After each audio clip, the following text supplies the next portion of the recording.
Wow, ఈరోజు అయితే evening 7 అవుతుంది.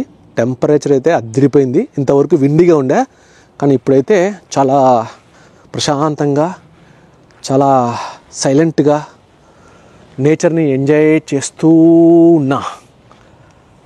వీడియోలోకి ఎంటర్ అయ్యే ముందు ఒక్కసారి మీకు నా ఇంటి చుట్టూ ఒకసారి చూపిద్దామని చెప్పేసి ఇలా స్టార్ట్ చేసామట. Let's go into video now. Welcome to Canada మామ. ఈరోజు టాపిక్ ఏంటంటే, మన కెనడా ప్రైమ్ మినిస్టర్ వచ్చేసి మార్క్ కార్నీ వితిన్ 45 డేస్లో తను రిజిగ్నేషన్ ఇచ్చేసి March 14 రిజిగ్నేషన్ ఇచ్చాడు పిఎంగా. తను ఎలక్షన్స్కి వెళ్ళిన వెంటనే 45 డేస్లో మళ్ళీ ఎన్నికయ్యాడు అనమాట. అంటే పాలిటిక్స్లో ఇంతవరకు ఎప్పుడు లేడు మామ అతను. కేవలము జస్టిన్ ట్రూడో పైన వ్యతిరేకత ఉందని చెప్పేసి వాళ్ళు ఒక క్యాండిడేట్ని మార్చాలని చెప్పేసి చూస్తున్నప్పుడు వాళ్ళకి కనిపించిన క్యాండిడేట్ వచ్చేసి మార్క్ కార్నీ. ఎందుకంటే మార్క్ కార్నీ వచ్చేసి కెనడాకి బ్యాంక్ ఆఫ్ కెనడాకి గవర్నర్గా ఉన్నాడు ఒక టర్ము. తర్వాత నెక్స్ట్ వచ్చేసి మళ్ళీ బ్యాంక్ ఆఫ్ ఇంగ్లాండ్కి కూడా గవర్నర్గా ఉన్నాడు అనమాట. సో అతని ఎక్స్పీరియన్స్ చూసి అతను వచ్చేసి పిహెచ్డి చేశారన్నమాట. పిహెచ్డి ఆక్స్ఫర్డ్ యూనివర్సిటీలో. సో ఆ పిహెచ్డి అంత నాలెడ్జ్ ఉంది, పిహెచ్డి చేశాడు. సో అంత నాలెడ్జ్ ఉంది, పిహెచ్డి చేశాడు. సో ఇతనైతే ఎకానమిస్ట్. మన కెనడానైతే ఇప్పుడు ప్రస్తుతం కెనడాలో అన్ని ఇన్ఫ్లేషన్ పెరిగిపోయి, హౌసింగ్ రేట్ పెరిగిపోయి, జాబులు లేక కొంచెం ఇన్ఫ్లేషన్లో ఉంది కదా కెనడా అంతా. సో దాన్ని చక్కదిద్దేవాడు మార్క్ కార్నీ అని చెప్పేసి మార్క్ కార్నీ ఇంట్రడ్యూస్ చేశారన్నమాట. ఒక్క దెబ్బతో ఒక పక్కేమో ట్రంప్ అమెరికా నుంచేమో మీ కెనడాని యూఎస్లో కలిపేయని చెప్పేసి 51st స్టేట్ అని చెప్పేసి 51st స్టేట్ చేయమని చెప్పేసి ఒత్తిడి. సో దానివల్ల భయంకరమైన వ్యతిరేకత, కోపము, ఇవన్నీ వాళ్ళు మార్క్ కార్నీకి ప్రేమ చూపించారన్నమాట. దానివల్ల ఈసారి ఎలక్షన్స్లో లిబరల్స్ మళ్ళీ గెలిచారు. ఆషామాషి విషయం కాదు మామ. ఎందుకంటే ఒక్క పార్టీ అనేది 4 టైమ్స్ గెలవడం అనేది హైలైట్. అది కూడా విదేశాల్లో. సో ఇప్పుడు మన ఇండియాలో మోడీ ఎలా అయితే గెలిచాడో 3 టైమ్స్, ఇక్కడ ఒకే పార్టీ ఒక మనిషిని చూసి అక్కడ మన ఇండియాలో ఓటేస్తున్నారు, కానీ ఇక్కడ పార్టీని చూసి ఓటేస్తున్నారు. ఎందుకంటే లిబరల్ గవర్నమెంట్ కొద్దిగా లిబరల్గా ఉంటుంది, జనాలకి కొద్దిగా అనుకూలంగా కొన్ని డెసిషన్స్ తీసుకుంటుంది, కొంచెం మనీ అనేది ప్రజలకి పంచిపెడుతుంది, ఫ్రీ మనీ. దానివల్ల కొంచెం ఎకానమీకి దెబ్బ ఉంది కానీ, బట్ ఎకానమీకి అయితే దెబ్బ ఉంటుంది కానీ ప్రజలకైతే మనీ అనేది, క్యాష్ అనేది చేతిలో వస్తుంది అన్నమాట. సో వీటన్నిటి వలన లిబరల్స్కి ఎక్కువసార్లు ఛాన్స్ ఇస్తున్నారు.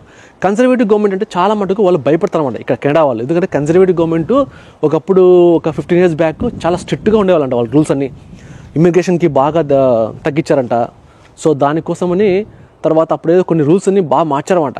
కొంచెం స్లో ప్రాసెసింగ్, ఎక్కువ లోకల్గా ఉన్న పీపుల్కి ఎక్కువ ఇంపార్టెన్స్ ఇవ్వడము, ఇలాంటివన్నీ చేయడం వల్ల చాలామంది ఎప్పటి నుంచో కెనడాలో ఉంటున్న ఇమిగ్రెంట్స్ కానీ లేకుంటే ఓల్డ్ పీపుల్ కానీ చాలామంది కన్జర్వేటివ్ పార్టీ అంటే అస్సలు ఇష్టం లేదన్నమాట. అందుకని లిబరల్స్కి ఒక ఫ్యానిజం అనేది ఏర్పడింది. సో దానికి రిజల్టే ఈరోజు మళ్ళీ 4th టైము లిబరల్ వాళ్ళు మళ్ళీ గెలిచారన్నమాట. సో అది సంగతి. ఈ హిస్టరీ అంతా ఎందుకు చెప్తున్నా అంటే, నేను కూడా ఈ అనాలిసిస్ మన ఫ్రెండ్స్ సర్కిల్తో వాళ్ళతో మాట్లాడుకుంటూ తెలుసుకుంటూ నేను అనాలిసిస్ చేస్తుంటే నాకు ఈ విషయం తెలిసిందన్నమాట. సో అది సంగతి. సో నెక్స్ట్ ఏంటంటే, మీరు గుర్తుపెట్టుకోమా, పియర్ పాలియో అని చెప్పేసి ఆయన కన్జర్వేటివ్ పార్టీ తరపు నుంచి ఆయన వచ్చేసి ఆపోజిట్ క్యాండిడేట్. ఆయన వచ్చేసి తన సొంత సీట్లోనే ఓడిపోయాడు. ఆయనే ప్రైమ్ మినిస్టర్ క్యాండిడేట్, ఆయన కూడా ఓడిపోయాడు. సో మనకు లెసన్ ఇందులోంచి ఏం నేర్చుకోవాలంటే, అతను అన్నాడనమాట, సో మనము ఫినిష్ లైన్ దగ్గరకు వచ్చి మనం ఆగిపోయినాము, ఫినిష్ లైన్ దాటలేదు. ఎప్పుడే కానీ ఆ లైన్ దాటితేనే, గెలుపు లైన్ దాటితేనే మనకు రియల్ గెలుపు వచ్చినట్టు. సో మనం ఇంకా వర్క్ చేయాలా, ఏమేమి తప్పులు చేసామో దాని గురించి వెతుక్కోవాలని చెప్పేసి ఆయన చెప్పాడు. So forget about the candidate. కానీ అతను చెప్పింది నిజమే. ఎందుకంటే చాలామంది కెనడాలో ఎన్నో ఇబ్బందులు పడుతుంటారు. కెనడానే కాదు, దేశంలో చాలా ఇండియాలో కానీ ఎక్కడైనా సరే మీరు లైఫ్లో ఏదైనా సరే కష్టపడుతుంటారు అన్నమాట. బాగా దగ్గరకు వచ్చి ఒక ఇంటర్వ్యూ అనేది మీకు ఇంటర్వ్యూలో ఫెయిల్ అయిపోయి, ఇంటర్వ్యూలో మీరు పాస్ కాలేక మీకు జాబ్ రాదు, లేకుంటే ఏదో ఒక ఎగ్జామ్ రాస్తారు, ఒక జాబ్ కానీ ఒక ఇన్వెస్ట్మెంట్ కానీ ఏదైనా సరే ఎంతో కష్టపడతారు, కానీ ఒక్కోసారి రిజల్ట్ రాదు. దానికోసం మనం వెయిట్ చేయాలి. వెయిట్ చేసినప్పుడే నీకు విజయం అనేది అందినప్పుడు దాని రుచి అనేది వేరేలాగా ఉంటుంది. సో అదేమాట. సో అందుకని నేను చెప్పేది ఏమంటే, కొన్నిసార్లు మనకు కొన్ని హిస్టరీ పాఠాలు మనం తెలుసుకోవాలా.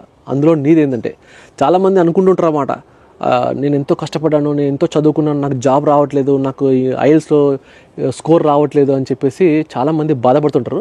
కానీ మీరు తెలుసుకోవాల్సిన విషయం ఏంటంటే, ఇలా పాలిటిక్స్లో వాళ్ళు 6 years 7 years నుంచి కష్టపడుతున్నారు ప్రైమ్ మినిస్టర్ కావడానికి. లాస్ట్కు వాళ్ళు వాళ్ళ సీట్లోనే వాళ్ళు ఓడిపోవడం. అతను ఇక్కడ ఎంపీపీ అంటారు అన్నమాట.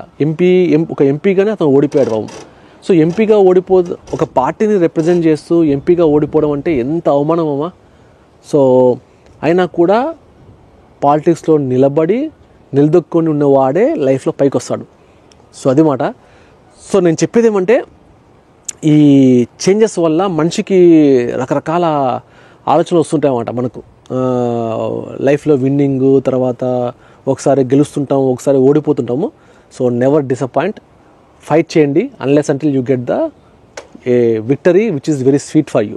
So that's it. I just want to share this news with you. Politics plus life lessons అన్నీ కంబైన్ చేసి మీకు చెప్తున్నాను. ఇది యూస్ఫుల్ అయితే ఒక లైక్ కొట్టండి, సబ్స్క్రైబ్ చేసుకోండి. ఇలాంటి ఇంట్రెస్టింగ్ వీడియోస్ ఇంకా ఎన్నో పెడుతుంటాను. సబ్స్క్రైబ్ టు మీ అకాడమీ.